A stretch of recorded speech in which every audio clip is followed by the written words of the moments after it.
આજ રોજ 14 ફેબ્રુઆરી એ પુલવામામાં જે અટેક થયો હતો તેના આપણા વીર સપૂતો એ જે શહીદી આપી હતી તેમને સૌપ્રથમ હું યાદ કરું છું.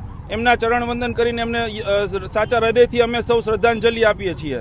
ત્યારબાદ આજનો જે મુખ્ય વિષય છે કે 14 ફેબ્રુઆરી અને ભારતના ઘણા બધા ભટકેલા યુવાનો આને વેલેન્ટાઇન ડે માની ચૂક્યા છે, પરંતુ વેલેન્ટાઇન ડે જે છે એ પશ્ચિમી સંસ્કૃતિનો તહેવાર છે, એ આપણી ભારતીય સંસ્કૃતિની પરંપરા નથી.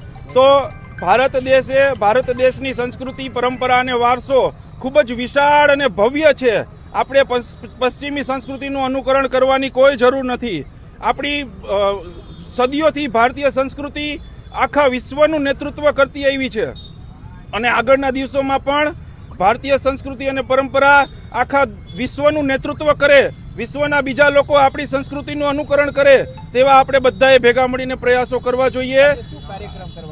આજના કાર્યક્રમમાં જે અમારી એવી અપેક્ષા છે કે રાજકોટના તમામ યુવાનો ભારતીય સંસ્કૃતિ અને પરંપરા મુજબ આજે માતૃપિતૃ પૂજન દિવસની ઉજવણી કરે, નહીં કે વેલેન્ટાઇન ડે દિવસની. અને આજના દિવસે બજરંગ દળના બજરંગી યુવાનો રાજકોટના અલગ અલગ વિસ્તારોમાં નિગરાની રાખશે અને ક્યાંય પણ જો સંસ્કૃતિ વિરુદ્ધનું કૃત્ય થતું જણાશે તો પોલીસ પ્રશાસનને સાથે રાખી અને કડકમાં કડક કાર્યવાહી કરવામાં આવશે. નહીં, કાયદો કાયદાની રીતે કામ કરે, પરંતુ આપણે ભારતીય સંસ્કૃતિ અને પરંપરા પર આપણને ગર્વ હોવો જોઈએ અને એનું આપણે અનુકરણ કરવું જોઈએ. આપણે આપણા વારસાને ભૂલવો ન જોઈએ એવો અમારો આગ્રહ છે.